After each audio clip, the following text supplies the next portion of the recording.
Graça e paz. Meus amados e queridos irmãos, eu estou fazendo essa live para nosso elevio espiritual, para nossa edificação espiritual e para nós aprendermos mais o Evangelho do Cristo ressuscitado, o Evangelho da graça de Deus. Meus amados e queridos irmãos, de antemão, antes de mais nada, eu quero mandar um alô para todos meus inscritos no YouTube e quero mandar também aí um alô e a graça e a paz para todos os irmãos do Facebook. Sejam todos bem-vindos ao Evangelho, sejam todos bem-vindos à Igreja Sem Paredes. Para nós iniciarmos essa live, eu vou iniciar com uma oração.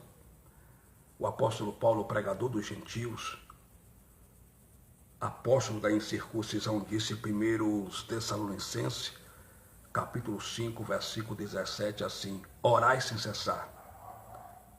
Sendo assim, oremos.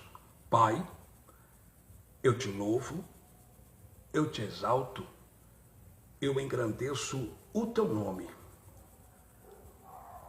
O Senhor é poderoso, o Senhor é o cabeça da igreja, o Senhor é todo poderoso. Meu Deus, eu quero te pedir perdão pelos meus pecados cometidos, pecado cometido por nome obras da carne, por olhar, por julgar, por pensamento, obras, palavras e prática. Meu Pai, me perdoe em nome de Jesus ressuscitado, ó Deus. Deus poderoso, Deus todo-poderoso, eu te louvo, eu te exalto, eu rendo a admiração ao Senhor, porque toda honra, toda glória e todo louvor só pertence a ti, ó Pai. Pai dos Espíritos, toma a primazia, toma o primeiro lugar nessa live. Eu te peço que o Senhor me use uma vez mais, pois eu vou usar a tua palavra. Papai, empurra um pouco mais essa espada do Espírito para que as pessoas entendam o Evangelho da graça de Deus. Fala conosco. Amém. Glória ao Deus Todo-Poderoso. Meus amados e queridos irmãos, eu vou ler aqui no Evangelho, Colossenses capítulo 2, e o versículo de número 14. Carta do apóstolo Paulo à Igreja de Cristo, vida as pessoas que se reuniam na cidade de Colossos, capítulo 2, versículo de número 14. Diz assim o Evangelho: havendo riscado a cédula que era contrária a nós, ou em outras palavras, que era contra nós nas suas ordenanças, a qual de alguma maneira nos era contrária, e a tirou do meio de nós, cravando-a na cruz. 15. E despojando os principados e potestade, os expôs publicamente e deles triunfou em si mesmo. Eu vou ler mais uma vez o versículo de número 14, que diz assim: havendo riscado a cédula que era contra nós nas suas ordenanças, a qual de alguma maneira nos era contrária, e a tirou do meio de nós, cravando-a na cruz. Glórias a Deus. Havendo riscado a cédula que era contra nós nas suas ordenanças. Meus amados e queridos irmãos, o apóstolo Paulo, pregador da incircuncisão, pregador do Evangelho da Graça, apóstolo da incircuncisão, usado pelo Espírito Santo ele pregando para os irmãos que se reuniam em uma casa na cidade de Colossos, Paulo disse em Colossenses capítulo 2, versículo 14, assim: havendo riscado a cédula que era contra nós na sua ordenança, a qual de alguma maneira nos era contrária, e a tirou do meio de nós, cravando-a na cruz. O apóstolo Paulo disse para os irmãos que se reuniam na cidade de Colossos que Cristo, com sua morte na cruz, ele riscou a cédula que era contra nós na sua ordenança, a qual de alguma maneira nos era contrária, e a tirou do meio de nós, cravando-a na cruz. Que cédula que era contra nós, apesar que esse contra nós aqui, Paulo estava se referindo aos irmãos que se reunia na progressiva cidade de Colossos, ao nome do Cristo ressuscitado, em uma casa. Paulo olhou para a igreja de Cristo, ouviu das pessoas e disse: olha, Cristo com sua morte na cruz, ele riscou a cédula que era contra nós na sua ordenança, a qual de alguma maneira nos era contrária, e a tirou do meio de nós, cravando-a na cruz. Então Paulo disse para aqueles irmãos que se reuniam na cidade de Colossos que Cristo, com sua morte na cruz, ele riscou a cédula que era contra eles em seus escritos, em suas ordenanças, a qual de alguma maneira nos era contrária, e a tirou do meio de nós, cravando-a na cruz. Então Paulo disse para os irmãos de Colossos que Cristo, com sua morte na cruz, ele riscou o escrito de dívida. Ele riscou a cédula que era contra eles. Ele riscou o escrito de dívida que era contra aqueles irmãos que se reuniam na cidade de Colossos. Que escrito de dívida era esse? A lei de Moisés. Havendo riscado a cédula que era contra nós nas suas ordenanças. Paulo disse para os irmãos de Colossos que Cristo, com sua morte na cruz, ele riscou o escrito de dívida. Ele aniquilou, ele aboliu o escrito de dívida, a cédula que era contra ele nas suas ordenanças, a qual de alguma maneira nos era contrária, e a tirou do meio de nós, cravando-a na cruz. Então, essa cédula que Cristo riscou na cruz do Calvário foi a lei de Moisés, que era contrária aos irmãos que se reuniam na cidade de Colossos, ao nome do Cristo ressuscitado, e que de alguma maneira também nos era contrária a nós gentios. Por quê? Porque a palavra gentil significa no dicionário estrangeiro. Então nós somos gentios, nós somos estrangeiros. A palavra gentil quer dizer todo aquele que não tem sangue judeu. Todo aquele que não é de Israel, que não tem sangue judeu, é gentil. Então nós somos gentios.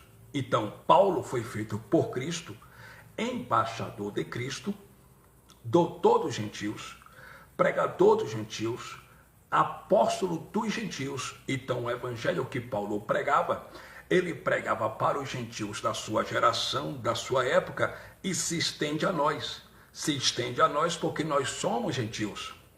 Então, no antigo pacto, na velha aliança, nada do que está escrito no livro dos profetas, como Isaías, Jeremias, Ezequiel, Daniel, Oséias, é para nós. Nada do que está escrito na Bíblia, no Velho Testamento, no Antigo Pacto, na Velha Aliança, é para nós. A única coisa que é para nós é as cartas do apóstolo Paulo, que vai de Romanos a Hebreus. É a revelação do Evangelho da Graça, que o apóstolo Paulo recebeu do Cristo ressuscitado em espírito no terceiro céu. Para a igreja gentílica, não é a lei de Moisés. Para a igreja gentílica, não há ordenanças de lei, porque a igreja gentílica não nasceu debaixo da lei de Moisés. A igreja gentílica nunca esteve debaixo da lei. A igreja gentílica, a vida das pessoas de Cristo, o ressuscitado, ela não nasceu debaixo da lei. Então a igreja de Cristo, a igreja gentílica, não pode receber lei. Porque disse Paulo pregando para os galateiros, para os gauleses, no ano 49, a data da escrita depois de Cristo, em Gálatas capítulo 3, versículo 10, que os que são das obras da lei estão debaixo de maldição. Então a igreja gentílica não pode receber lei. Nada do que está escrito no Velho Testamento, no Antigo Pacto, é para a igreja gentílica, é para os gentios. Para os gentios só existe uma revelação em um evangelho, que é o evangelho da graça de Deus, pregado por Paulo para os gentios da sua época e para nós também, porque nós somos gentios. Então Paulo disse para os irmãos que se reuniam na progressiva cidade de Colossos, em Colossenses capítulo 2, versículo 14, que Cristo com sua morte na cruz, ele riscou o escrito de dívida, a cédula que era contra nós nas suas ordenanças. Que cédula era essa que tinha ordenança? Que cédula era essa que Paulo estava pregando para os irmãos que se reuniam em uma casa na cidade de Colossos, o nome do Cristo ressuscitado, que era contra eles em suas ordenanças? Essa cédula era a lei de Moisés. Paulo disse que Cristo, com sua morte na cruz, ele destruiu, ele riscou, ele aboliu o escrito de dívida, a cédula que era contra nós, nas suas ordenanças. Então, a lei de Moisés tinha 613 ordenanças. E essas 613 ordenanças, Cristo riscou, Cristo removeu, Cristo aboliu com a sua morte na cruz do Calvário.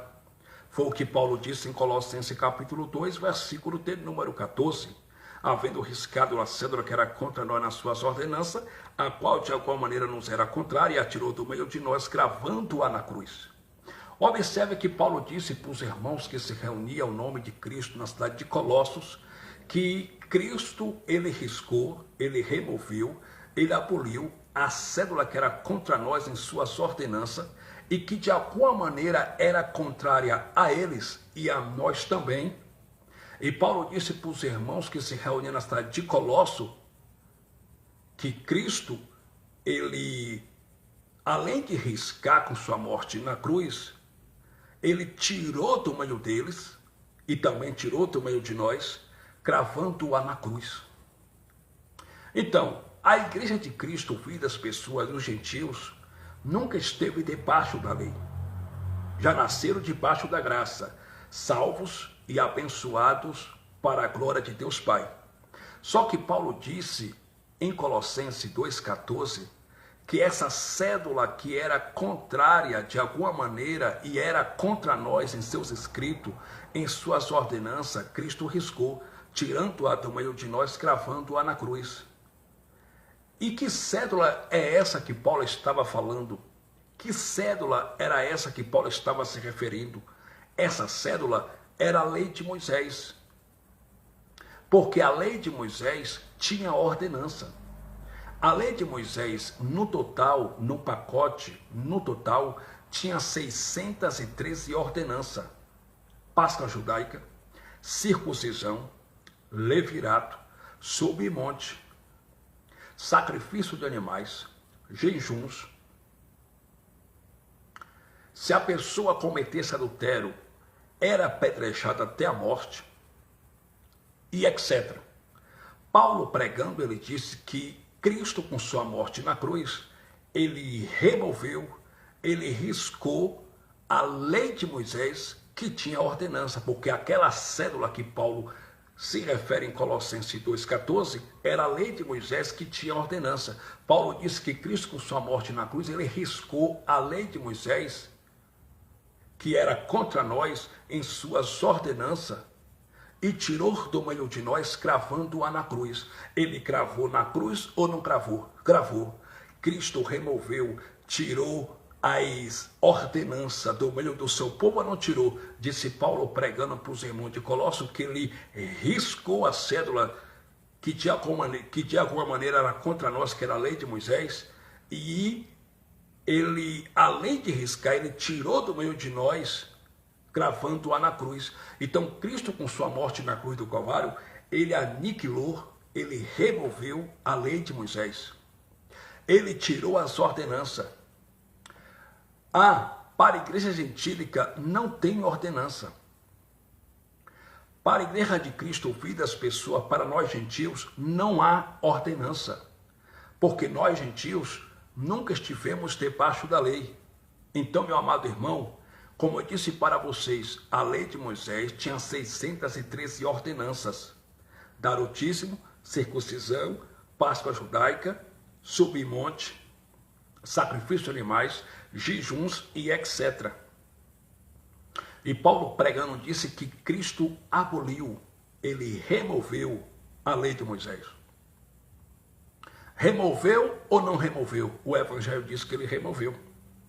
Efésios capítulo 2, versículo 15, o apóstolo Paulo pregando para os irmãos que passaram a transição, para os gentios que passaram a transição, lá em Efésios capítulo 2, a saber, o versículo 15, Paulo disse que Cristo com a sua morte na cruz, Cristo na sua carne, ele desfez a inimizade. Que inimizade? A inimizade entre os judeus e gentios, porque os judeus não falavam com os gentios, e Cristo com sua morte na cruz, ele removeu, ele quebrou a barreira de separação entre judeus e gentios. A palavra reunir significa congregar. Cristo, com sua morte na cruz, ele congregou, ele reuniu judeus e gentios, havendo feito desses dois povos um só povo, havendo feito a paz com Deus. Então, Cristo fez de judeus e gentios um só povo e fez deles a paz com Deus. Então, meus amados irmãos, e Paulo continuou dizendo, porque Cristo na sua carne, isto é, com a sua morte na cruz do Calvário, ele desfez a inimizade. Que inimizade? A inimizade entre judeus e gentios. Aí Paulo continuou dizendo, isto é, a lei dos mandamentos que consistia em ordenança. Que lei dos mandamentos que tinha ordenança que Paulo está se referindo? A lei dos mandamentos que tinha ordenança era a lei de Moisés. Paulo disse que Cristo com sua morte na cruz, ele desfez, ele removeu a lei dos mandamentos que consistia em ordenança. Ele removeu, ele desfez a lei de Moisés que consistia em ordenança. Então, ele removeu ou não removeu? O Evangelho diz que ele removeu. Paulo pregando para os irmãos que se reuniam na cidade de Roma, para os romanos, em Romanos capítulo 10, versículo de número 4, o apóstolo Paulo, cheio do Espírito Santo, usado pelo Espírito Santo, ele disse, porque o fim da lei é Cristo, para a justiça de todo aquele que nele crê. Cristo não é a continuação da lei de Moisés. Cristo é o fim da lei, para a justiça de todo aquele que nele crê. Então, meus amados e queridos irmãos, Cristo é o fim da lei. Cristo, com a sua morte na cruz do Calvário, ele aboliu, ele removeu a lei de Moisés. Só que dentro dos templos religiosos, os líderes religiosos, os intitulados pastores do Brasil, eles pregam aquilo que Cristo removeu. Eles pregam para o povo aquilo que Cristo aboliu com a sua morte na cruz do Calvário. Porque eles dizem para o povo que para o povo ser abençoado é por meio de sacrifício. O povo tem que fazer sacrifício para ser abençoado, mas fazer sacrifício era uma das ordenanças da lei de Moisés, a qual Cristo aboliu com sua morte na cruz. Então, se eles pregam para o povo que para o povo ser abençoado é através de sacrifício, eles estão indo contra o que Jesus removeu, aboliu com a sua morte na cruz do Calvário. Quando os pastores dizem para o povo, você só vai ser abençoado se você fizer um sacrifício, eles estão chamando Jesus de mentiroso. Eles estão dizendo que Jesus não removeu, não aboliu a lei de Moisés. E o Evangelho diz que ele aboliu, ele removeu a lei de Moisés que consistia em ordenanças. Então, quando os pastores do Brasil, os intitulados pastores do Brasil, eles pregam para o povo a lei de Moisés, eles estão chamando Jesus de mentiroso. Eles estão pisando no sacrifício do Filho de Deus. Eles estão indo contra o que Cristo fez na cruz do Calvário. Eles estão dizendo que o sacrifício de Jesus Cristo na cruz falhou. Eles estão dizendo que o sacrifício de Jesus Cristo na cruz foi incompleto.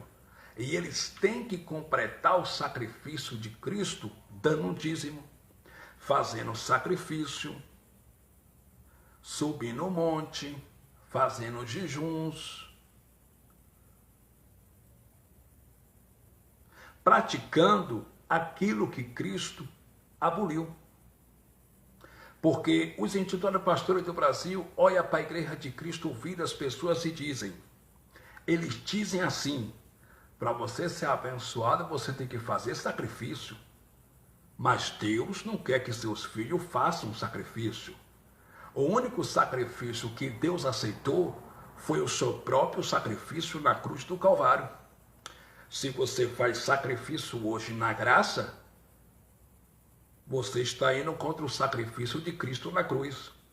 Se vocês religiosos fazem sacrifício hoje no tempo da graça, na graça de Deus, vocês estão chamando Jesus de mentiroso. Vocês estão indo contra Cristo.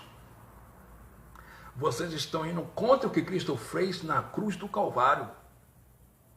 Porque já dizia o profeta Samuel, em 1 Samuel, capítulo 15, versículo 22, Deus não quer sacrifício de tolo. O que Deus quer é que você obedeça a sua palavra. Deus não tem prazer em sacrifício de tolo. O que Deus quer é que você obedeça a sua palavra. Já dizia também um profeta Oséias no Antigo Concerto, no Antigo Pacto, lá em Oséias capítulo 6, versículo 6. Deus não quer sacrifício nem holocausto. O que Deus quer é que vocês tenham conhecimento de Deus. Jesus de Nazaré, nos dias de sua carne, ele disse no livro histórico de Mateus, capítulo 12, versículo 6, assim, eu não quero holocausto e sacrifício, eu quero misericórdia. Porque Deus não aceita sacrifício do seu povo.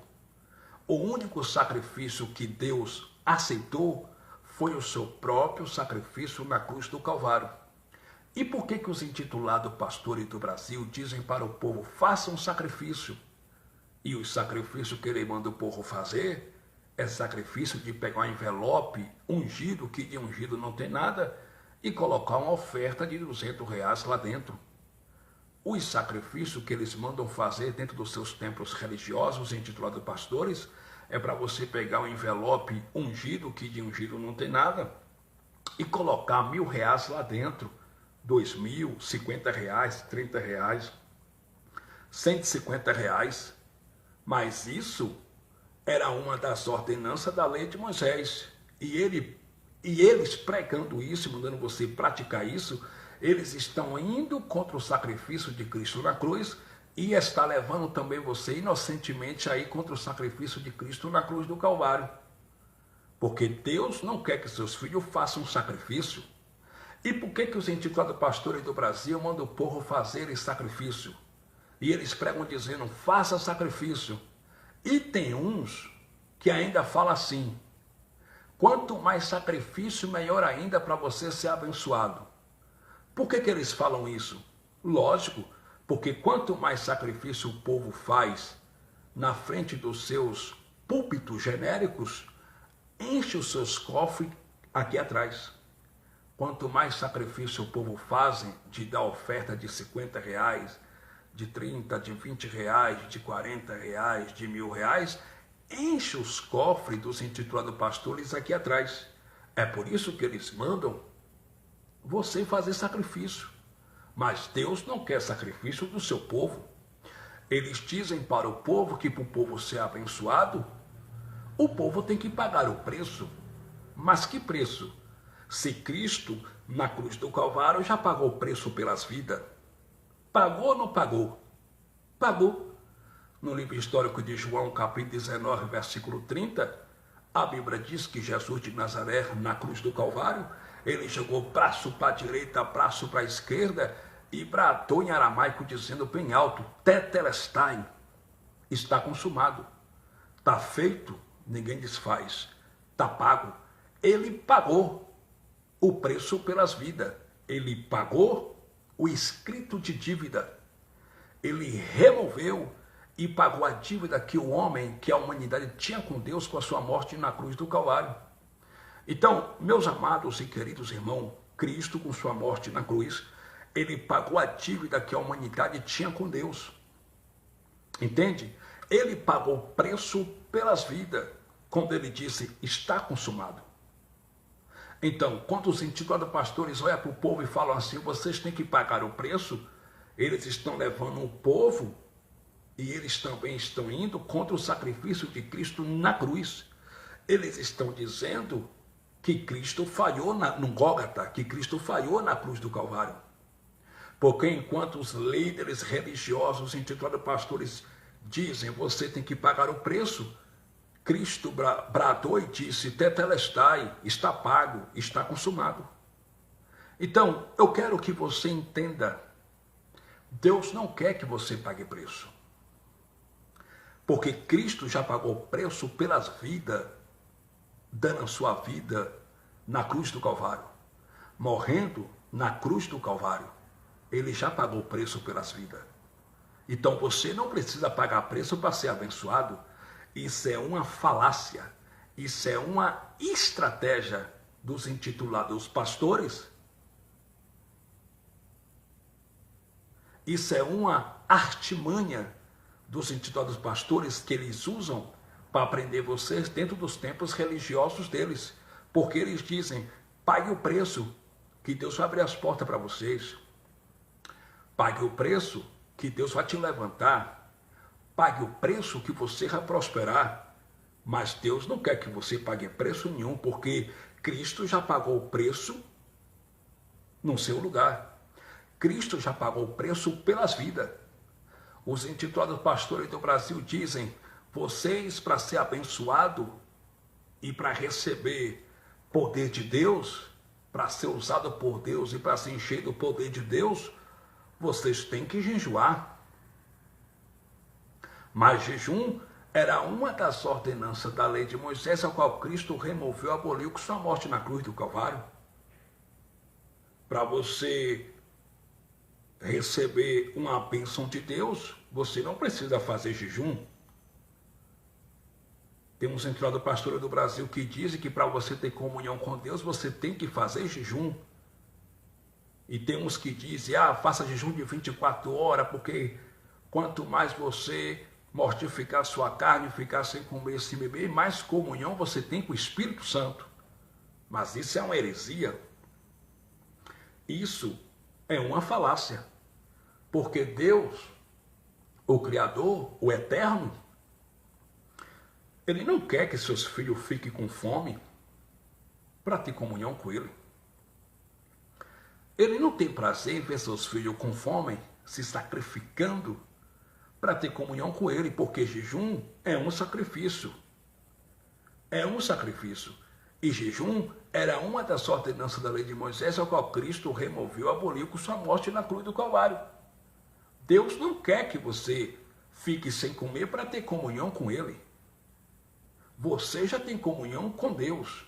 E eu vou lhe provar isso dentro do Evangelho. Olha o que Paulo disse, pregando à igreja, que se reunia na distinta e progressiva cidade de Corinto. O apóstolo Paulo, cheio do Espírito Santo, ele disse algo aqui muito interessante. Glória ao Pai. Paulo disse, pregando para os irmãos que se reuniam em uma casa, na progressiva cidade de Corinto, ele disse algo aqui muito interessante, que os pastores não pregam isso para as pessoas que frequentam seus templos religiosos. Os intitulados pastores do Brasil não pregam essa verdade aqui para o povo, eles não pregam. Olha o que Paulo disse em 1 Coríntios capítulo 6, a saber o versículo de número 16 e 17. Segura essa no vento e nunca mais esqueçam.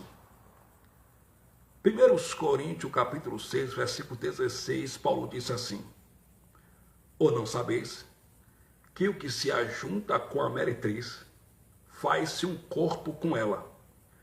porque serão, disse, dois numa só carne. Versículo 17, olha o que Paulo disse. Mas o que se ajunta com o Senhor é um mesmo Espírito.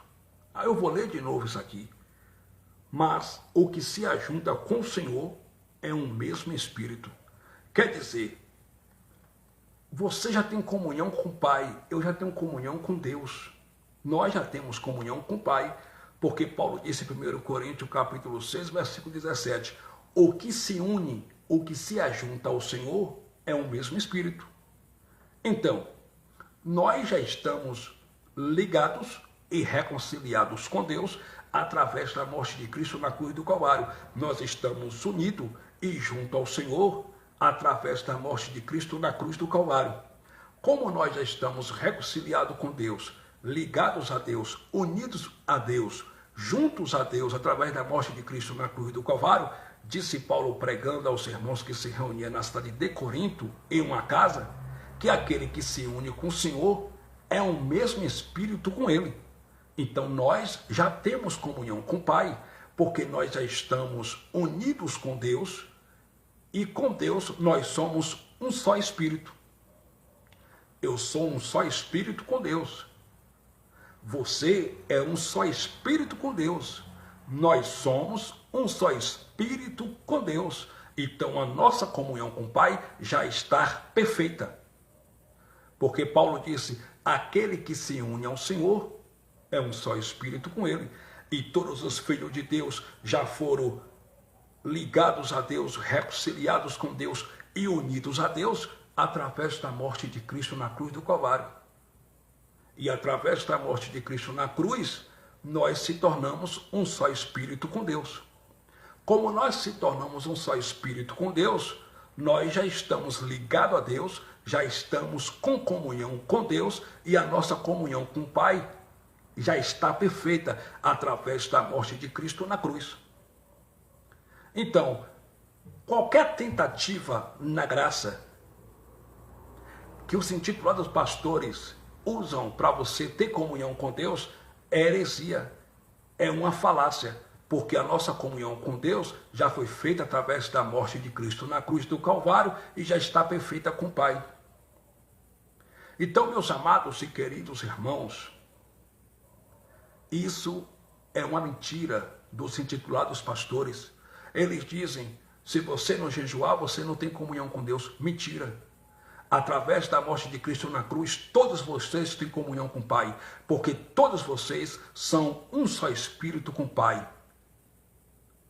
Entende? Meus amados e queridos irmãos, os intitulados pastores também, eles dizem que para o povo ter comunhão com Deus, o povo tem que ir para o monte orar. Mas subir monte era uma das ordenanças da lei de Moisés. E eles tomam como exemplo a passagem de Lucas, capítulo 6, versículo 12, livro histórico de Lucas, que diz assim, e Jesus foi para o monte e passou a noite inteira em oração. Claro, Jesus de Nazaré era judeu de origem judaica, ele estava cumprindo a lei de Moisés. Porque subir monte era uma das obras, era uma das ordenanças da lei de Moisés. E ele estava cumprindo nele mesmo a lei de Moisés. Entende? Porque Jesus de Nazaré, ele era judeu de origem judaica e ele foi enviado por Deus para a terra para morrer pelos pecados dos judeus, que era a transgressão da lei de Moisés, e também para salvar os judeus do ministério de morte e condenação, que era a lei de Moisés. Então Jesus de Nazaré, como judeu de origem judaica, ele tinha que cumprir a lei de Moisés, porque se ele não cumprisse a lei de Moisés, ele seria acusado de transgressor da lei e seria apedrejado até a morte. Porque quando os judeus de origem judaica não cumpriam os mandamentos da lei de Moisés, eles morriam sem misericórdia por boca de 2 ou 3 testemunhas. Eles eram apedrejados até a morte. Por isso que Jesus de Nazaré foi para o monte orar, porque ele estava cumprindo uma das ordenanças da lei de Moisés nele mesmo. E depois que ele cumpriu com a sua morte na cruz, ele aboliu, ele removeu para a glória de Deus Pai. Então entenda, nenhum judeu de origem judaica conseguia ser fiel às 613 ordenanças da lei de Moisés. Como eles não conseguiam ser fiéis às 613 ordenanças da lei de Moisés, Deus enviou Jesus para morrer no lugar deles. Por quê? Porque eles não conseguiam ser fiéis às ordenanças da lei de Moisés. Por isso que Deus enviou seu Filho amado Jesus para cumprir as 613 ordenanças da lei de Moisés no lugar dos judeus, porque os judeus, nascidos de mulher de origem judaica, eles não conseguiam ser fiéis, cumprir as 613 ordenanças da lei de Moisés. Como eles não conseguiam cumprir as 603 ordenanças da lei de Moisés, eles eram mortos apedrejados. Disse Paulo pregando para os hebreus, em Hebreus capítulo 10, versículo 28, quebrantando alguém, ou seja, quebrando alguém a lei de Moisés, morre sem misericórdia, por boca de 2 ou 3 testemunhas. Então, quando um judeu quebrava um dos mandamentos da lei de Moisés, ele morria sem misericórdia. Ele era morto, apedrejado até a morte, porque o ministério da lei de Moisés era um ministério de morte e condenação. Então, como Deus viu que nenhum judeu conseguia cumprir as 613 ordenanças da lei de Moisés, não conseguia ser fiéis às ordenanças da lei de Moisés, às 613 ordenanças da lei, Deus enviou Jesus, seu Filho amado, nascido de mulher, para cumprir as 613 ordenanças da lei de Moisés no lugar dos judeus e para morrer pelos pecados dos judeus, que era a transgressão da lei de Moisés, e para salvar os judeus do ministério de morte e de condenação, que era a lei de Moisés. Então, Jesus de Nazaré estava cumprindo a lei de Moisés, por isso que ele foi para o monte e passou a noite inteira em oração. Mas depois que ele cumpriu nele mesmo as 613 ordenanças da lei de Moisés, ele removeu, ele aboliu com a sua morte na cruz do Calvário.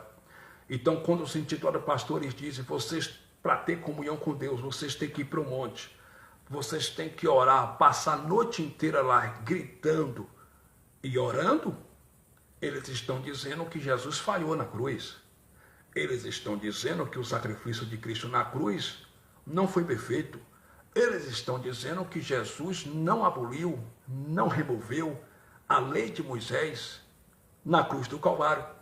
E fazendo isso, eles estão levando o povo inocentemente aí contra o sacrifício de Cristo na cruz.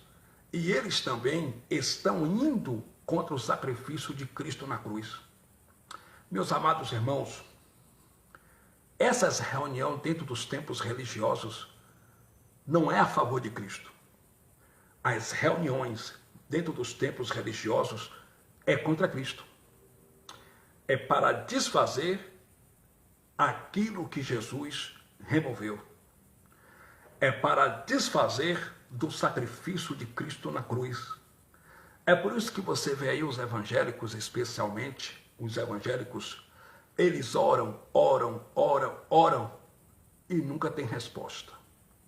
Os evangélicos oram e nunca tem resposta. Eles participam de culto de libertação que nunca liberta. Eles vão para o monte, sobem monte, descem monte, e as vidas deles nunca mudam. Por que não muda? Claro, eles estão indo contra o sacrifício de Cristo na cruz. Eles estão indo contra o sacrifício de Cristo na cruz do Calvário. É por isso que eles vivem oprimidos por Deus. É por isso que Deus oprime os evangélicos. Glória ao Pai. É por isso que os evangélicos vivem oprimidos por Deus. Por que eles vivem oprimidos pelo Criador? Porque eles vão contra o sacrifício de Jesus Cristo na cruz do Calvário. Eles praticam aquilo que Cristo removeu. Eles praticam aquilo que Cristo aboliu. Porque subir monte era uma das ordenanças da lei de Moisés. E Cristo aboliu a lei de Moisés. Meus amados e queridos irmãos, os intitulados pastores do Brasil, eles conhecem o Evangelho da Graça. Eles conhecem essas verdades que eu estou trazendo para vocês. Eles conhecem o Evangelho. Só que eles não querem pregar para o povo. Eles conhecem o Evangelho da Graça. Só que eles ocultam a verdade para o povo.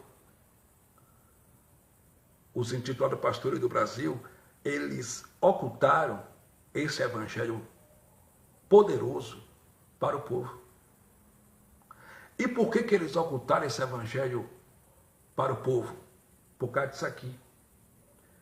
Por causa do dinheiro.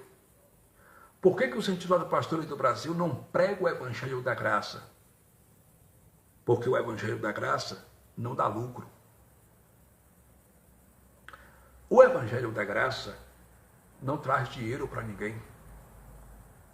O evangelho da graça não dá lucro. É por isso que os intitulados pastores do Brasil não pregam para o povo o evangelho da graça. Entende? Eu quero que você entenda. Cristo removeu a lei de Moisés. Ele aboliu. Os intitulados pastores do Brasil olham para o povo e dizem: para você ser abençoado, você tem que dar o dízimo. Porque se você não der o dízimo, o devorador vai na tua casa. O devorador vai rasgar teu sofá. O devorador vai queimar tua televisão. O devorador vai queimar tua geladeira. Teu casamento vai acabar. Teus filhos que estão nas drogas nunca vão sair das drogas. Porque a única coisa que vai fazer você prosperar e ter uma vida abençoada financeiramente é dando o dízimo. Se você não der o dízimo, você não vai ser abençoado. Os intitulados pastores dizem isso para o povo. Mas isso é heresia. Isso é uma falácia. Isso é heresia. Por que, irmão Fabiano Santana?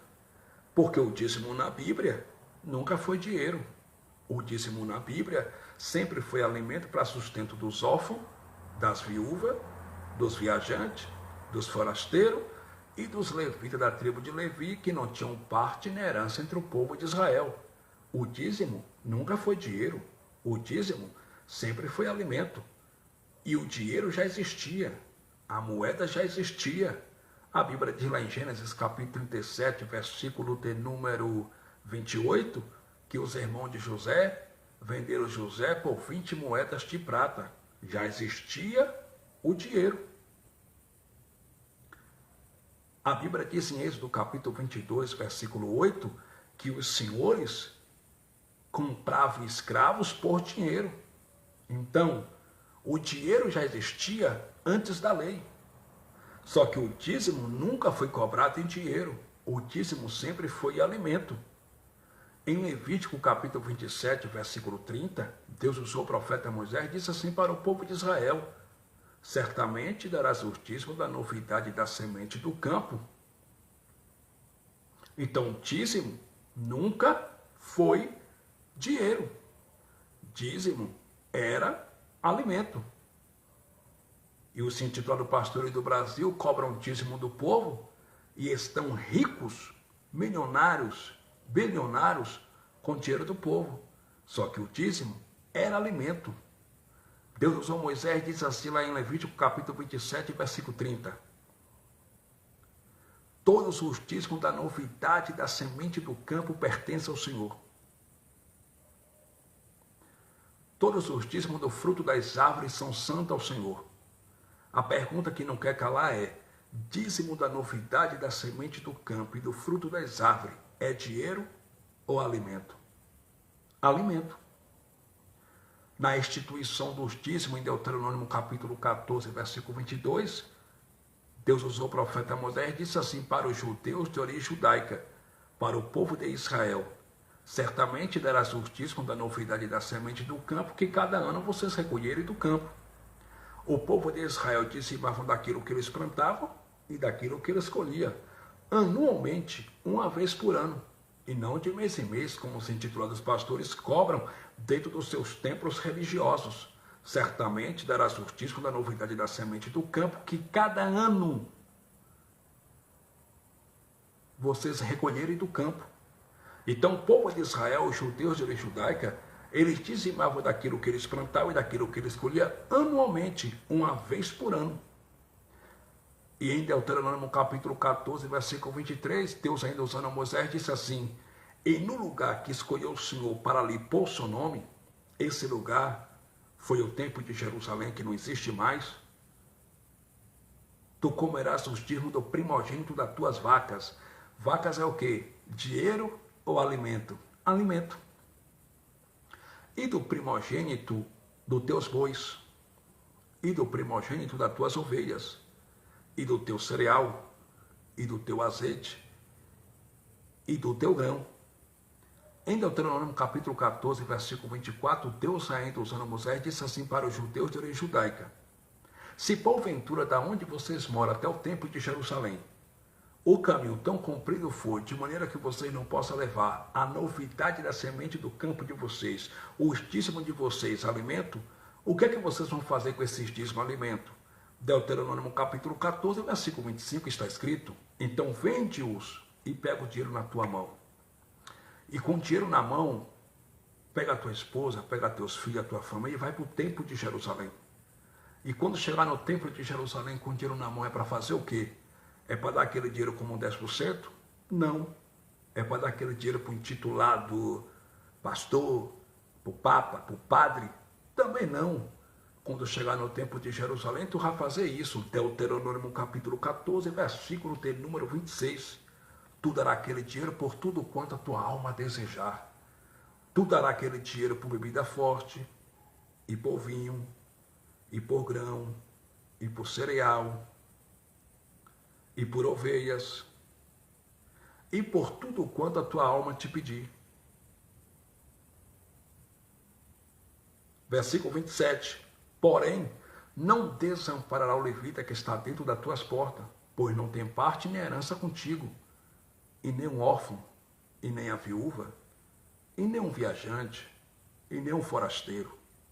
Em Deuteronômio capítulo 14, versículo 28, Deus ainda usando Moisés disse: de 3 em 3 anos tu vai recolher o dízimo alimento nas tuas portas, então virá a ti o levita que está dentro das tuas portas, pois não tem parte nem herança contigo, e o órfão, e a viúva, e o viajante, e o forasteiro, para que eles comam e se fartem, e o Senhor teu Deus te abençoe em todas as obras que tua mão fizeres. Essa era a doutrina do dízimo. O dízimo era uma lei cerimonial entre Deus e o povo de Israel. Cerimonial porque tinha cerimônia. A pergunta que não quer calar é: você é israelita? Você é judeu? Você é de Israel? Não, né? Então o dízimo nunca foi para você.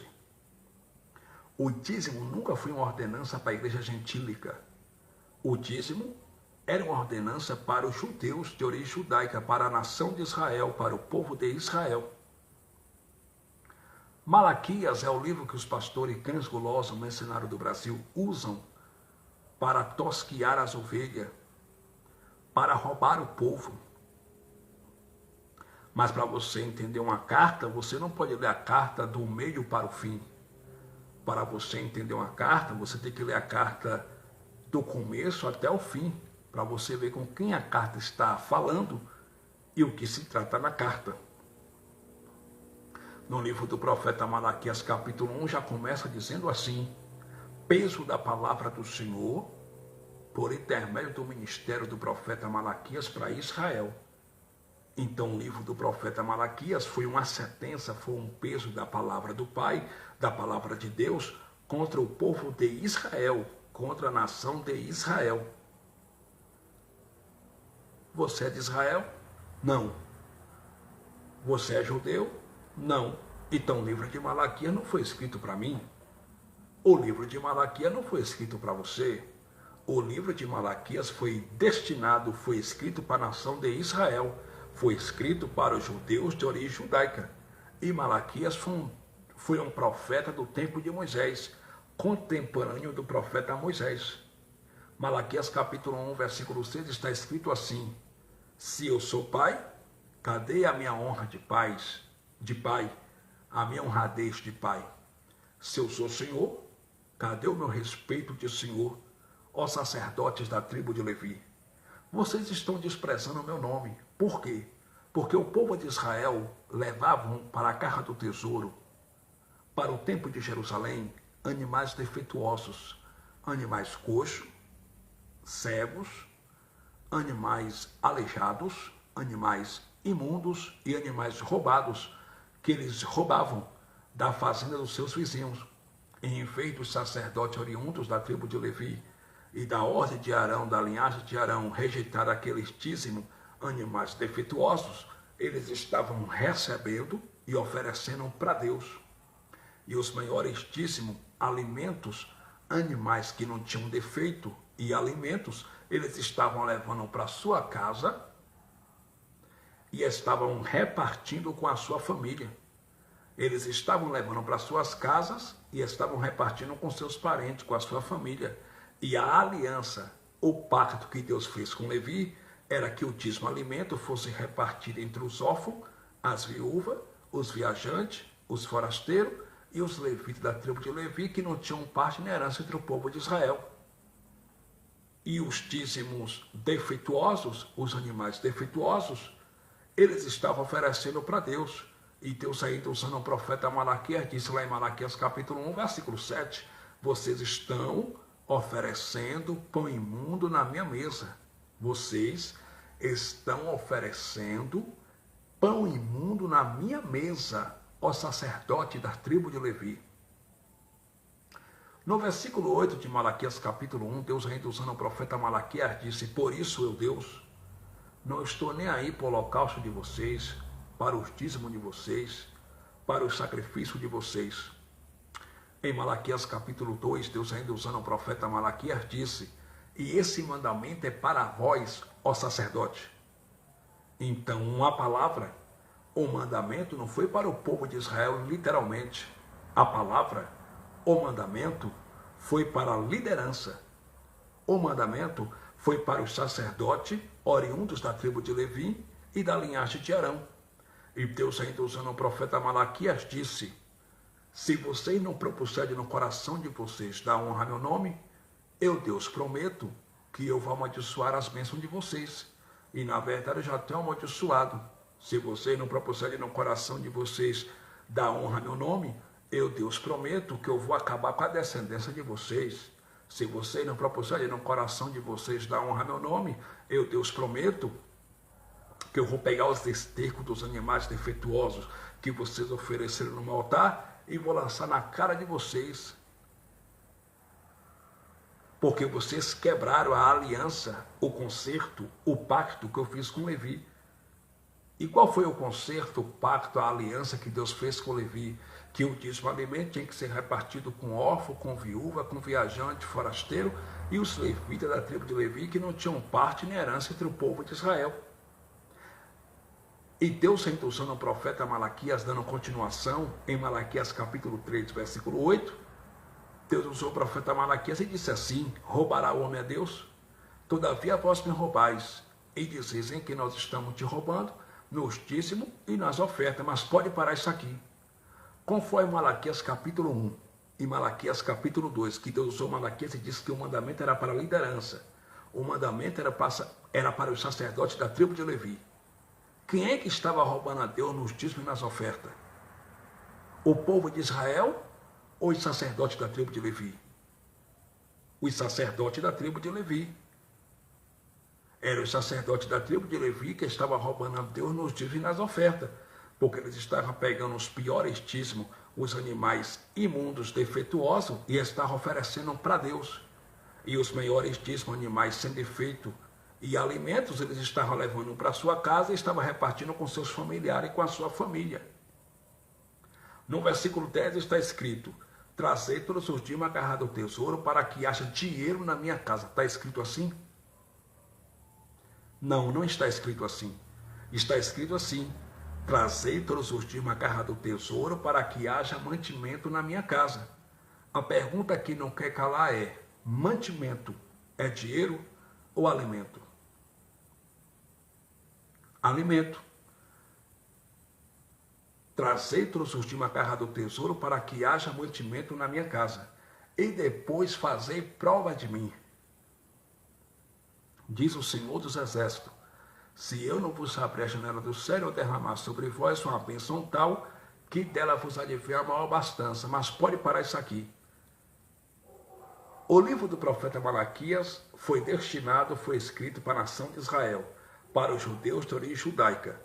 Então, em Malaquias capítulo 3, versículo 10, Deus está mandando quem fazer prova dele?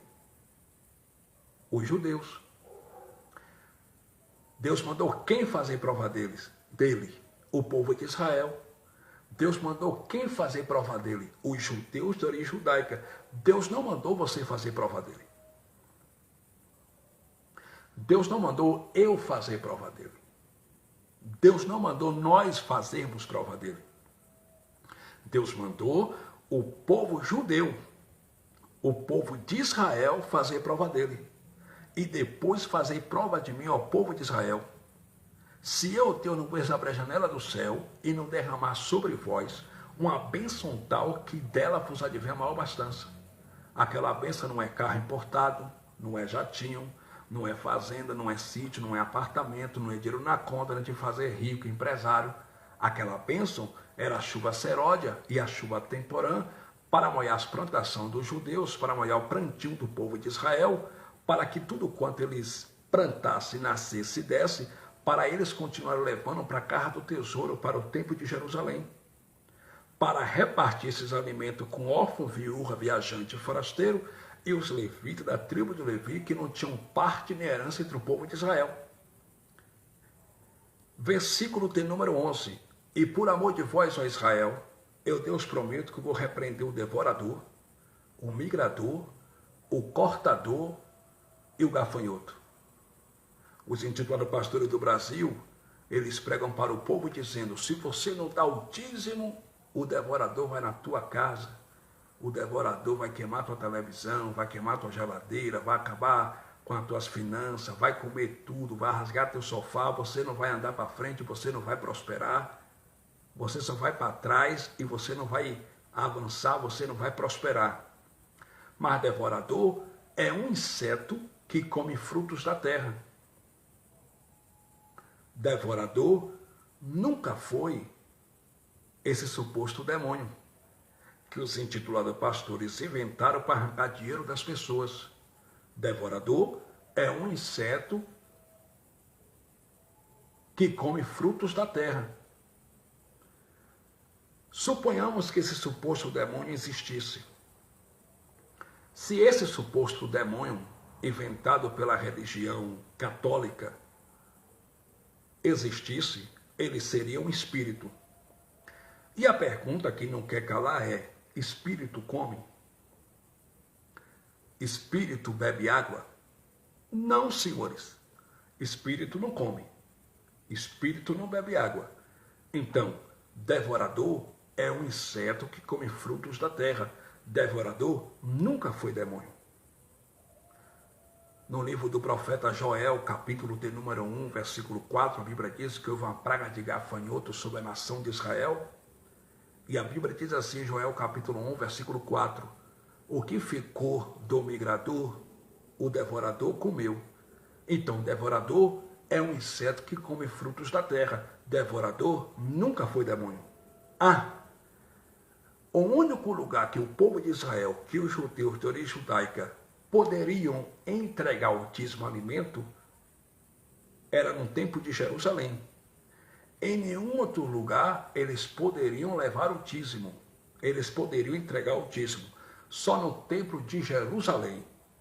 A pergunta que não quer calar é: aonde é que tem um templo de Jerusalém aqui no Brasil? Hein?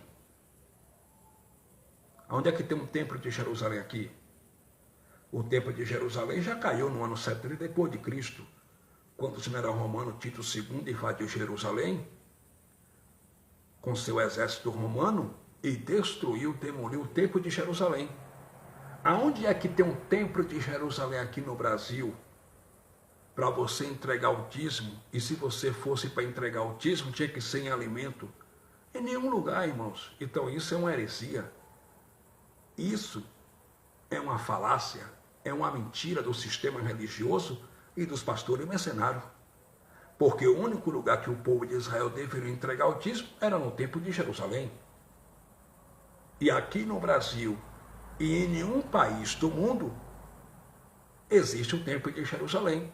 Porque o templo de Jerusalém caiu em 70 depois de Cristo. Entende? E outra coisa, só quem poderia cobrar, recolher dízimo, alimento, eram sacerdotes oriundos da tribo de Levi. Em Hebreus capítulo 7, versículo 5, no Evangelho, o apóstolo Paulo, usado pelo Espírito Santo, ele disse assim: os que dentre os filhos de Levi têm um sacerdócio, têm mandamento segundo a lei. Que lei? A lei de Moisés. De recolher dízimo do seu povo. Que povo? Dos judeus de origem judaica. Do povo de Israel. Ainda que esses tenham descendido do lombo de Abraão. Então, só quem poderia recolher dízimo do povo de Israel era um sacerdote oriundos da tribo de Levi. A pergunta que não quer calar é: o seu intitulado pastor, ele é sacerdote da tribo de Levi? O seu intitulado pastor, ele é judeu de origem judaica? E ele é sacerdote oriundo da tribo de Levi? Não, né? Então, ele está se apropriando, usurpando, roubando algo que não lhe pertence. Porque só quem poderia recolher dízimo alimento era um sacerdote da tribo de Levi. E nenhum pastor no Brasil é sacerdote da tribo de Levi. E nenhum pastor aí, nenhum intitulado pastor é sacerdote da tribo de Levi. Então, meus amados e queridos irmãos, a base do sistema religioso não é fé. A base do sistema religioso é o medo. A religião, quando não consegue te pegar pela culpa, ela te pega pelo medo. E quando ela não consegue te pegar pelo medo, ela te pega pela ganância. As pessoas querem porque querem prosperar. Quem é que não quer prosperar? Todo mundo quer prosperar. Todo mundo quer crescer financeiramente. Todo mundo quer ter uma vida de qualidade. As pessoas vão para os templos religiosos querendo barganhar com Deus. As pessoas vão para o templo religioso e dão esse falso dízimo em dinheiro mensal, achando que a sua vida financeira vai mudar, mas muda nada.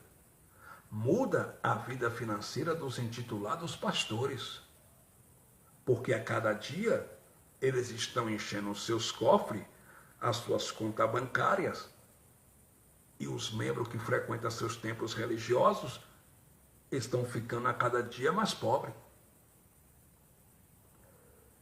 As pessoas vão para os templos religiosos achando que sua vida financeira vai mudar e que eles vão conseguir casa própria, carro importado, vão conseguir abrir uma lanchonete, uma empresa, um restaurante, vão crescer financeiramente através desse falso dízimo em dinheiro mensal.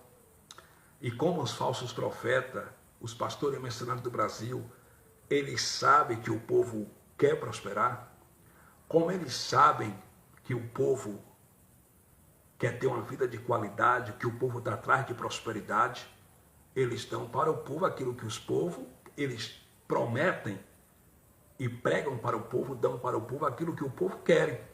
O povo quer prosperidade.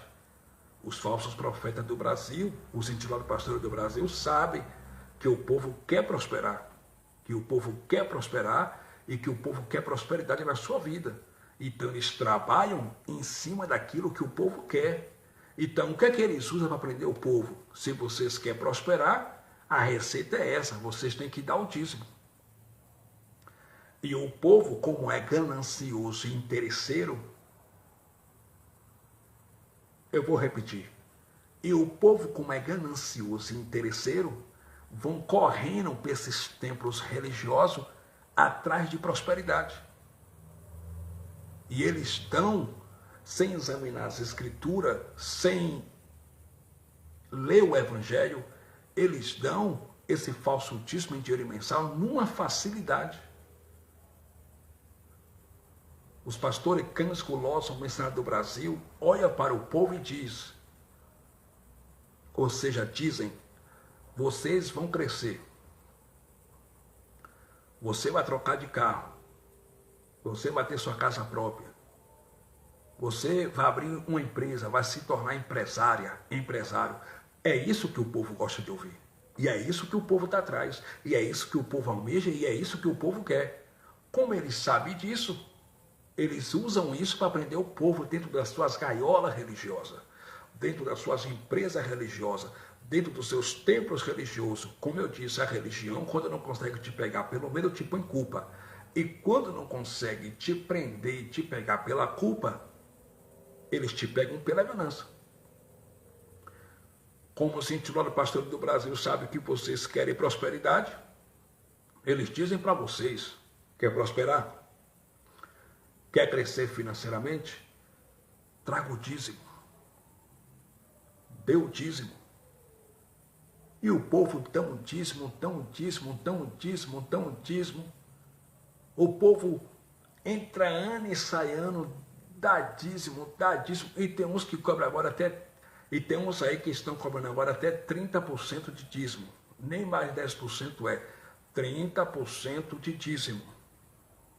Na lei de Moisés, o povo de Israel tinham que dizimar 10% da novidade da semente do campo. Não era do salário mínimo e nem do banco, era do campo.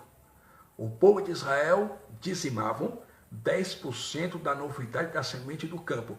Era 10% daquilo que eles recolhiam da novidade da semente do campo, das suas plantações.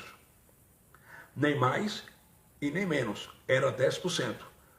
No sistema religioso, dentro dos templos religiosos, os intitulados apóstolos e bispos e pastores cobram até 30% de dízimo. E aí o que acontece?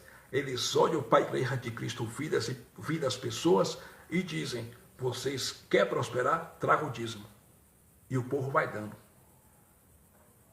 E só quem vai enriquecendo são eles. Só quem enriquece são os intitulados pastores do Brasil. E o povo vai dando, o povo vai dando, o povo vai dando. E entra ano e sai ano, em vez do povo prosperar, em vez do povo crescer, o povo só anda para trás. O povo nunca prospera. Só quem prospera são os pastores e mercenários. Só eles compram avião. Só eles compram jatinho. Só eles compram fazenda. Só eles compram sítio. Só eles compram carro importado. Só eles viajam para a Disney. Só eles vão para os Estados Unidos. O povo que frequenta seus templos religiosos e que são dizimistas fiéis, alguns não têm casa para morar, estão passando fome. Com essa pandemia, muitos perderam seus empregos, estão passando necessidade, estão passando fome, estão morando de favor. Muitos casais que moravam de aluguel e que tinham condições de pagar seu aluguel, hoje estão morando na casa de pai e mãe, porque não tem condições de pagar aluguel.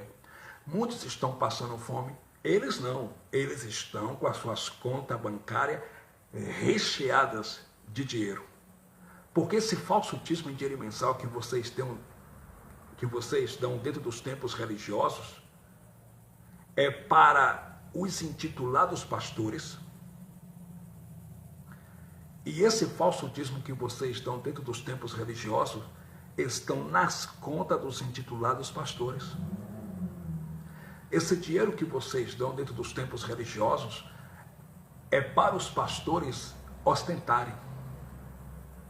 É para os intitulados pastores comprarem jatinho, comprar avião, fazenda, fazerem carro de aluguel, comprar apartamento, sustentar a curtição de filha, de filho com dinheiro do povo. E vocês que dão esse falso dízimo em dinheiro mensal não prosperam em nada. A cada dia vocês ficam mais pobres. Por quê? Porque não foi Deus que mandou vocês dar dízimo. Quem pediu dízimo para vocês foi os pastores cães golosos, o mercenário de vocês. Os intitulados pastores do Brasil dizem: quem dá o dízimo prospera. Quem dá o dízimo vai ser empresário. Quem dá o dízimo, o esposo vai sair da mão da amante e vai voltar para casa. Quem dá o dízimo vai prosperar financeiramente. E porque eu conheço diversos dizimistas que são fiéis no dízimo, que dão dízimo todo mês e vivem uma vida de miséria. E porque eu conheço diversos dizimistas que dão dízimo todo mês e o marido nunca sai da mão da amante, o marido já saiu até de casa, já pediu divórcio, já divorciou e foi embora. E porque eu conheço diversos dizimistas que não tem nem um arroz para comer na sua casa. E porque eu conheço diversos dizimistas que estão desempregados. E porque eu conheço diversos dizimistas que estão na mão da agiota, que estão sofrendo, não prosperam em nada. Sabe por quê, meu irmão? Porque quem fez essa promessa para eles não foi o dono da igreja, não foi o cabeça da igreja. Quem fez essa promessa para eles que eles vão prosperar dando esse falso dízimo em dinheiro mensal foi os pastores mercenários e cães golosos do Brasil. Foi eles que prometeram para o povo que o povo vão prosperar dando esse falso dízimo em dinheiro mensal. Agora eu vou te ensinar uma receita aqui dentro da Bíblia para você prosperar, meu irmão. Eu vou te ensinar uma receita bíblica para você prosperar. Meu irmão, minha irmã, você quer prosperar? Largue de enriquecer esses pastores cães golosos e mercenários do Brasil. Largue de dar esse falso dízimo em dinheiro mensal. Você quer prosperar? Larga de ir contra o sacrifício de Cristo na cruz do Calvário, dando dízimo, praticando as ordenanças da lei de Moisés, ao qual Cristo aboliu com sua morte na cruz. Meu irmão e minha irmã, você quer prosperar? Trabalhe. Trabalhe. E economize 10% do seu salário todo mês. Não dê o teu dinheiro para cães gulosos. A receita bíblica para o cristão prosperar é trabalho. Deus profetizou em Gênesis capítulo 3, versículo 19, que o homem comerá do suor do seu rosto todos os dias da sua vida. Mas é do suor do seu rosto. Não é do suor do rosto do seu próximo, não. Os intitulados pastores do Brasil, eles vivem do suor do rosto dos membros que frequentam seus templos religiosos. São arranca de canaias e covardes que vivem de 10% de aposentado e de aposentada. Eles vivem de 10% de pessoas até mesmo que são catadores de latinha, catadores de papelão. Eles não têm pena de ninguém. E eles não vivem só de 10% de dízimo, não. Eles vivem também de oferta, de voto, porque eles mandam o povo fazer voto. E esse voto que eles mandam o povo fazer com Deus não é voto para a pessoa se encher do poder de Deus, não. Os votos que os intitulados pastores mandam o povo fazer dentro dos seus tempos religiosos é voto com Deus para dar dinheiro lá dentro. Faça um propósito com Deus. Faça um voto com Deus de daqui a 15 dias você trazer aqui para a casa de Deus R$1.000 de oferta. Faça um voto com Deus de daqui a uma semana você trazer uma oferta de R$500 e eles vão se enriquecendo e eles vão ficando cada vez mais ricos em cima do dinheiro do povo pobre, doente, sofrido e incauto do nosso país que não conhece Bíblia. Eles vivem de 10% do salário de pessoas que ganham pouco, e eles vivem também de 10% dos aposentados, das aposentadas, e de oferta, e de votos e sacrifício dos filhos de Deus. São mercenários, meu irmão. São cães gulosos. Está na hora de você despertar desse sono, meu irmão, que você está dormindo espiritualmente aí. Está na hora de você despertar dessa religião maldita. Está na hora de você viver o que Deus tem para você viver de fato. Está na hora de você despertar. Desperta, povo de Deus, acorda. Largue de enriquecer os intitulados pastores do Brasil. O dinheiro que vocês dão dentro desses tempos religiosos estão na conta dos intitulados pastores de vocês. Eles a cada dia estão enriquecendo. O teu pastor a cada dia está ficando rico, está enriquecendo, e você a cada dia vive oprimido, em dificuldade, passando luta, passando necessidade. Porque você dando dízimo, você está indo contra o sacrifício de Cristo na cruz. E você também está debaixo de maldição. Porque quem cobra dízimo e quem dá dízimo na graça está debaixo de maldição. O apóstolo Paulo pregando para os galateiros, para os gauleses, em Gálatas capítulo 3, versículo 10, o apóstolo Paulo, já pelo Espírito Santo, disse assim: os que são das obras da lei estão debaixo de maldição. Pois escrito está: maldito daquele que não permanecer em todas as coisas que estão no livro da lei para cumpri-las, para fazê-las. A lei de Moisés tinha 613 ordenanças, dá o dízimo, Páscoa judaica, circuncisão, sacrifício de animais, jejum, submonte, etc. Se você dá esse falso dízimo em dinheiro mensal, preste atenção. Se você dá esse falso dízimo em dinheiro mensal e você não cumpre o restante das 612 ordenanças da lei de Moisés, disse Paulo pregando para os irmãos da Galácia do Sul, que vocês estão debaixo de maldição, não é de bênção. Enquanto os intitulados pastores de vocês prometem para vocês portas abertas, bênção financeira em cima desse falso dízimo em dinheiro mensal, o apóstolo Paulo, quando voltou do paraíso do terceiro céu, usado pelo Espírito Santo, diz que vocês são malditos, que vocês estão debaixo de maldição. Vocês estão debaixo de uma maldição.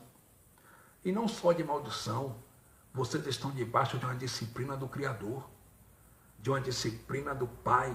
Disse Paulo, usado pelo Espírito Santo, pregando aos hebreus, aos judeus de origem judaica, lá em Hebreus capítulo 10, versículo de número 29, Paulo disse: quanto mais será julgado merecedor de castigo aquele que pisar o Filho de Deus e tiver por profano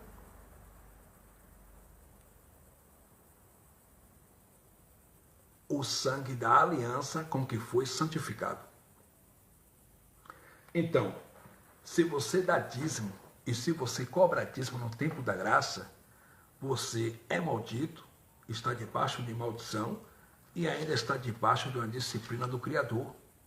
É por isso que os crentes vivem passando necessidade, vivem em dificuldade, Os crentes, eles lutam, dizendo que está jejuando, que está orando. Eles oram, mas Deus não responde. Eles participam de culto de libertação que nunca liberta. Eles buscam a Deus, buscam, mas não encontram. Claro, está indo contra o sacrifício de Cristo. Estão debaixo de uma disciplina do Criador. Estão debaixo de uma disciplina do Pai. É por isso que você vê aí crentes atribulados. Você vê aí crentes que entra ano e sai ano, a vida do abençoado e da abençoada não muda, porque está indo contra o sacrifício de Cristo na cruz. Entra ano e sai ano, ele não prospera. Entra ano e sai ano, ela não prospera. Entra ano e sai ano, não vai para frente, não anda, não avança, porque está indo contra o sacrifício de Cristo na cruz. Está pisando no sacrifício do Filho de Deus e estão debaixo de um castigo, estão debaixo da disciplina de Deus. Hebreus capítulo 10, para nós encerrarmos essa live, e o versículo de número 29. Olha que o apóstolo Paulo, depois que voltou do terceiro céu, depois que ele voltou do paraíso, cheio do Espírito Santo, ele pregando disse para os judeus de origem judaica, Hebreus capítulo 10, versículo 29. De quanto maior castigo cuidais, vós, será julgado merecedor aquele que pisar o Filho de Deus e tiver por profano o sangue do testamento com que foi santificado e fizer agravo ao Espírito da graça. De quanto maior castigo cuidais vós, será julgado merecedor aquele que pisar o Filho de Deus. Religiosos, vocês estão pisando o Filho de Deus. Religiosos, vocês estão debaixo da disciplina do Pai. Religiosos, vocês estão indo contra o sacrifício de Jesus Cristo na cruz do Calvário. Religiosos, vocês estão debaixo de maldição. Vocês estão pisando no sacrifício de Jesus Cristo que ele fez na cruz do Calvário. Vocês estão ultrajando, profanando o sangue do testamento que vocês foram santificados. Vocês estão pisando no sacrifício do Filho de Deus. E por isso, vocês não andam. Vocês só vivem oprimidos por Deus. Vocês buscam a Deus, buscam, mas não encontram. Não encontram. Vocês oram, jejuam, vai para a vigília, sobe monte, desce monte e não tem resposta. Sabe por que vocês não têm resposta? Porque vocês estão lutando com as armas erradas. Vocês estão lutando com as armas da religião. Vocês estão lutando com as armas erradas. Vocês estão indo contra o sacrifício de Cristo na cruz. É por isso que vocês estão debaixo da disciplina do Criador. É por isso que vocês estão debaixo da disciplina de Deus. Vocês já repararam que tem irmãos, que tem irmãs aí, que tem mais de 30 anos no sistema religioso e a vida não muda? Vocês já repararam que tem pessoas aí que tem mais de 50 anos dentro do sistema religioso e a vida não muda? Por quê? Porque está debaixo da disciplina de Deus. Está indo contra o sacrifício de Jesus Cristo na cruz do Calvário. Hebreus capítulo 10, versículo 29. Essa palavra é tremenda. De quanto maior castigo cuidai vós, será julgado merecedor aquele que pisar o Filho de Deus e tiver por profano o sangue do testamento com que foi santificado e fizer agravo ao Espírito da graça.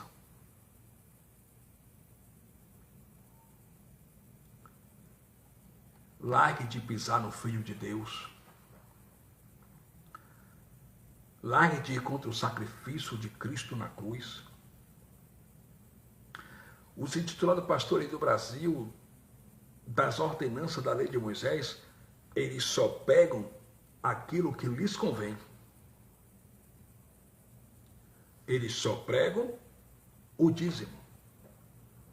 Eles pregam dizendo que você precisa jejuar, subir monte.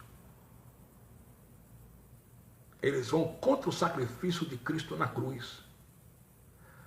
Mas por que os intitulados pastores do Brasil também não praticam a circuncisão? Por que eles não se circuncidam? Por que eles não praticam a circuncisão dentro dos seus templos religiosos?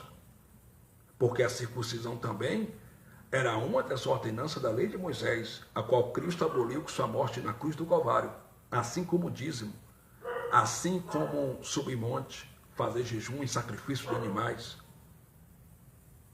Só que os intitulados pastores do Brasil são tão bandidos que eles só pegam aquilo que lhes convém para enriquecer eles, para encher seus cofres, encher suas contas bancárias, que é o dízimo. Mas por que também eles não praticam a circuncisão e eles não se circuncidam? Por quê? Porque a circuncisão também era uma das ordenanças da lei de Moisés. E a circuncisão já existia antes da lei de Moisés. Gênesis capítulo 17, versículo 5, Deus disse para Abraão: todo macho que nascer na tua casa será circuncidado. A circuncisão é antes da lei. Por que os intitulados pastores do Brasil não praticam dentro dos seus templos aí a circuncisão? Por que eles não olham para o povo e falam assim: irmãos, é quarta-feira à noite aqui, vai ser o dia da gente circuncidar os irmãos. E manda o povo fazer uma fila aí para circuncidar os irmãos. E para eles também se circuncidarem.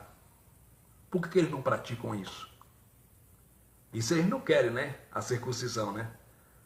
Mas o dízimo, eles querem. Por quê? Porque lhe convém. Porque enche seus cofres. Porque eles enriquecem a cada dia.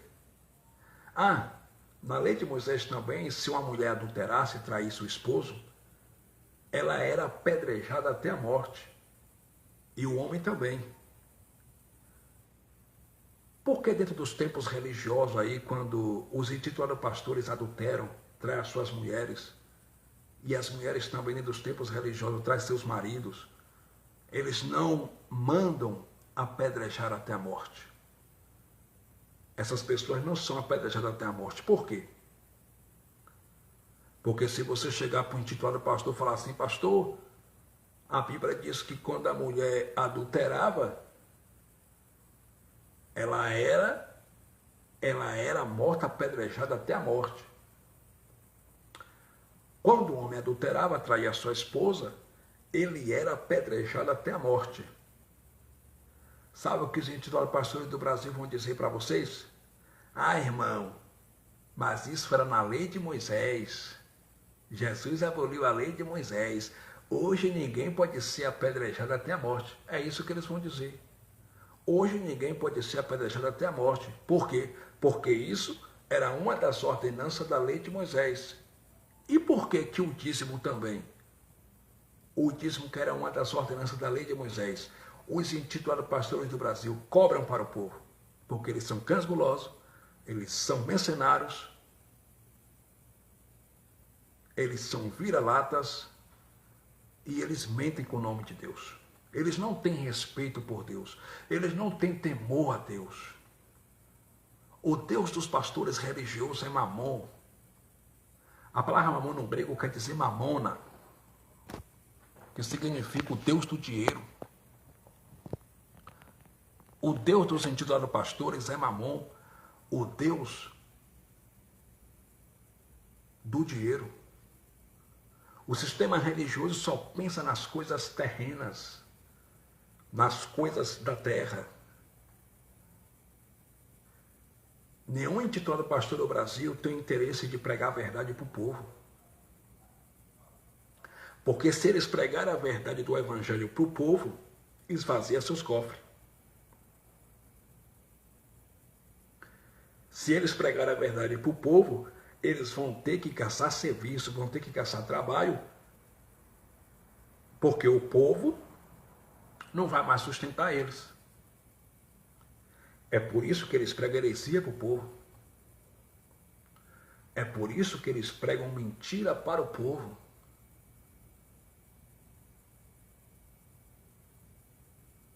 No sistema religioso,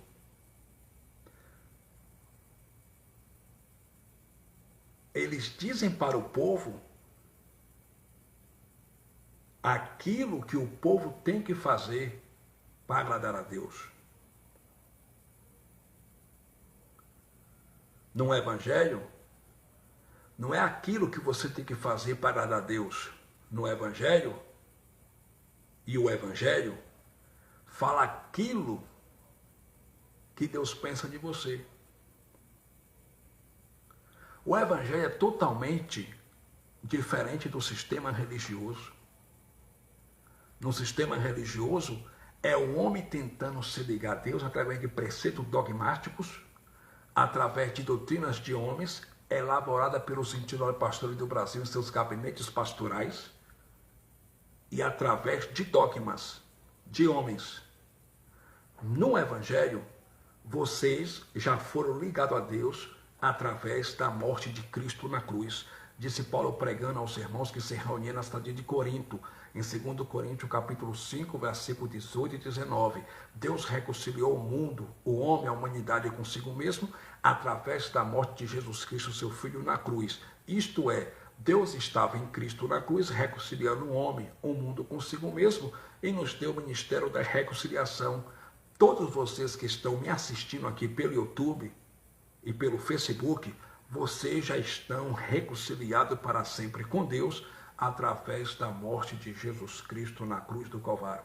Todos vocês já estão reconciliados para sempre com Deus através da morte de Cristo na cruz do Calvário. Todos vocês.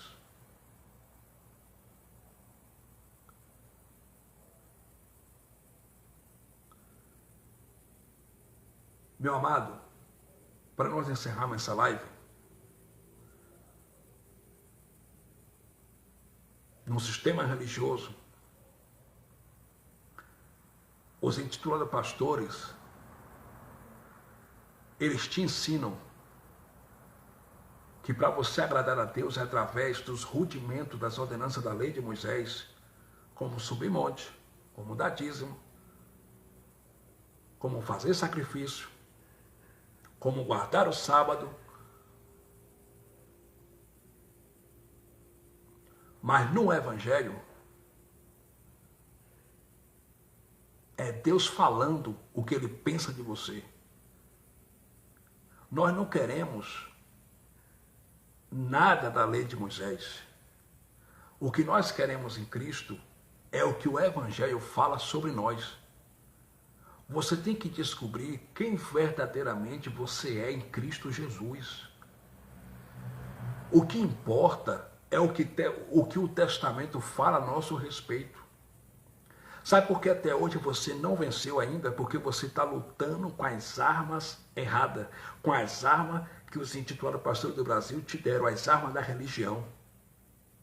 Mas para nós, povo da graça de Deus, o que importa é o que o Testamento fala a nosso respeito, é o que o Evangelho fala a nosso respeito.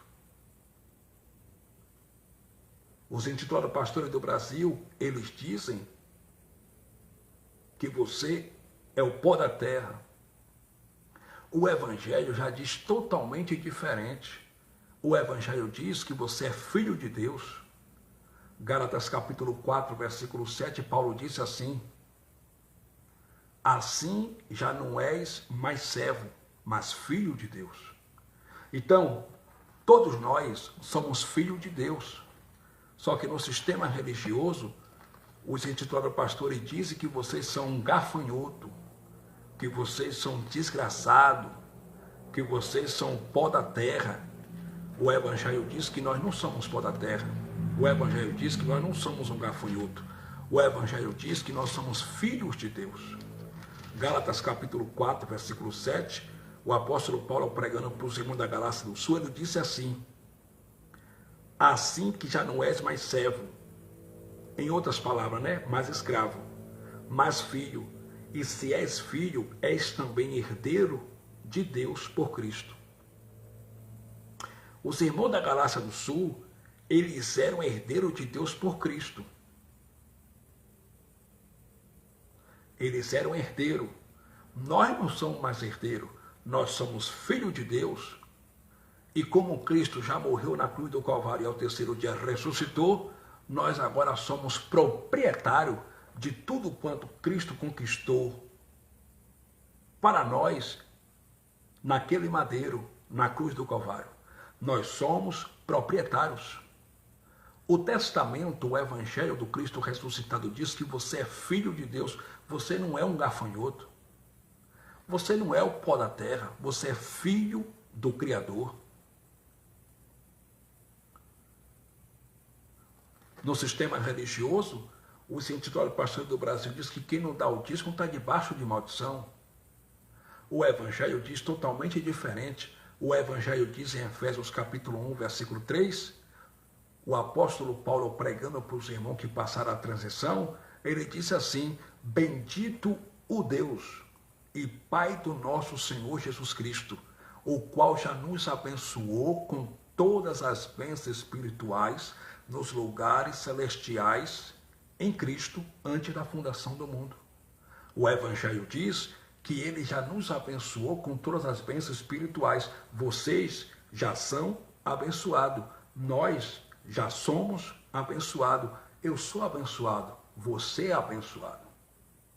Então, na tua vida, abençoado, não tem maldição. Isaías capítulo 53, versículo 4, o profeta Isaías profetizou, usado pelo Espírito de Deus. Ele verdadeiramente levou sobre si todos os nossos pecados, todas as nossas dores, todas as nossas maldições. Ele levou ou não levou? A Bíblia diz que ele levou. Romanos capítulo 8, o apóstolo Paulo, pregando para os irmãos que se reuniam em uma casa na cidade de Roma, Paulo disse: portanto, agora, nenhuma condenação há para os que estão em Cristo Jesus. Se não há condenação, também não existe maldição. Na tua vida, eleito, não tem maldição. Gálatas capítulo 3, versículo 13 e 14, Paulo disse: Cristo nos resgatou da maldição da lei. Que lei? A lei de Moisés. Pois escrito está: maldito daquele que fosse pendurado no madeiro, que fosse pendurado na cruz. Jesus se fez maldito, se fez maldição em nosso lugar na cruz do Calvário. Então, na tua vida, não existe maldição. Não tem maldição na tua vida. Você é um abençoado. Toma posse dessa palavra. Recebe. Você é abençoado. Gálatas capítulo 3, versículo 9, o apóstolo Paulo disse para os irmãos da Galácia do Sul: os que são da fé são abençoados com o crente Abraão. Você é abençoado, meu irmão. Efésios capítulo 1, versículo 3, Paulo disse: bendito Deus, o Pai do nosso Senhor Jesus Cristo, o qual já nos abençoou. Olha como está escrito: o qual já nos abençoou. Ele não vai nos abençoar, ele já nos abençoou nos lugares celestiais em Cristo antes da fundação do mundo. Glória! Você é abençoado. A bênção do Pai está sobre nossas vidas. Toma posse, recebam. O Evangelho diz que nós somos mais do que vencedores. Romanos capítulo 8, versículo de número 37, o apóstolo Paulo, usado pelo Espírito Santo, disse para os irmãos lá em Roma, ele pregando aos romanos, disse para os irmãos lá em Roma assim, que nós somos mais do que vencedores por aquele que nos amou. Você é mais do que vencedor, eu sou mais do que vencedor. Toma posse. Glórias a Deus. Tome posse do que o Evangelho diz a teu respeito. Nós somos mais do que vencedores em Cristo Jesus. Olha o que Paulo disse aqui em Romanos capítulo 8, versículo 37. Mas em todas estas coisas somos mais do que vencedores por aquele que nos amou. Meu irmão, em tudo, nós somos mais do que vencedores por aquele que nos amou. Nós somos mais do que vencedores. Você já venceu essa luta. Como nós somos mais do que vencedores em Cristo Jesus, como nós somos mais do que vencedores por aquele que nos amou, que é o Cristo ressuscitado, então você já venceu essa depressão, eleito. Vamos, eleito, reajam. O Evangelho diz que vocês são mais do que vencedores. O Evangelho diz que eu sou mais do que vencedor. Então nós já vencemos essa depressão. Nós já vencemos essas lutas. Já vencemos as batalhas. Já vencemos as batalhas do dia a dia. Você já venceu esse câncer, porque esse câncer não vai te matar. Porque em Cristo Jesus você é maior do que esse câncer. Essa enfermidade não vai te matar, porque em Cristo Jesus, eleita, você é mais do que vitoriosa, mais do que vencedora. Isso é o que o Evangelho diz a teu respeito. Essa AIDS, esse diabetes abençoado não vai te matar, porque em Cristo Jesus você é mais do que vencedor. Tome posse dessa palavra nessa madrugada. Receba essa palavra nessa madrugada. Vocês são mais do que vencedores em Cristo Jesus. Isso é o que o Testamento, o Evangelho diz a teu respeito. Somos mais do que vitoriosos. Todas as coisas cooperam para o nosso bem. Glória a Deus.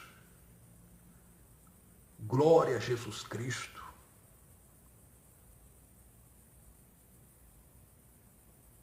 Somos templo do Espírito Santo. Somos a casa de Deus. A casa de Deus não é templo de pedra religioso, a casa de Deus somos nós.